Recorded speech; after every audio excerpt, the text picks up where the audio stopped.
Let us continue reading this book by Uriah Smith, Daniel and Revelation, 1897. We are now reading Revelation chapter 8, verses 8 and verse number 9. My Father in heaven, I thank you and I praise you. You have given us the gift of life. Glory and honor be to you, Father, to you alone, through your Son, Jesus Christ. And in his name I pray. Amen. Revelation chapter 8, verses 8 and 9. And the second angel sounded, and as it were a great mountain burning with fire was cast into the sea, and the third part of the sea became blood, and the third part of the creatures which were in the sea and had life died, and the third part of the ships were destroyed. Uriah Smith comments, the Roman Empire, after Constantine, was divided into three parts, and hence the frequent remarks, a third part of men, etc., in allusion to the third part of the empire, which was under the scourge.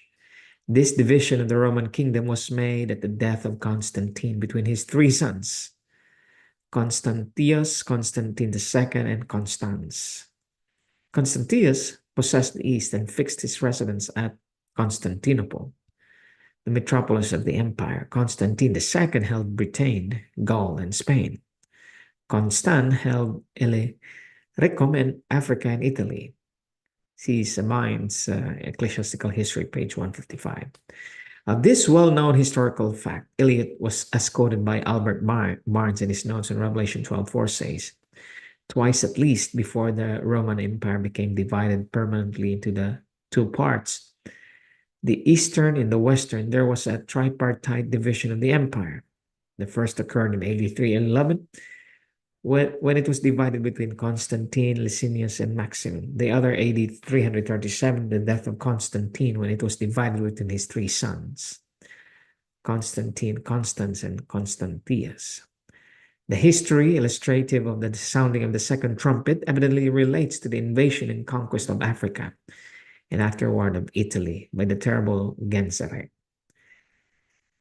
His conquests were, for the most part, naval, and his triumphs were, as it were, a great mountain burning with fire cast into the sea.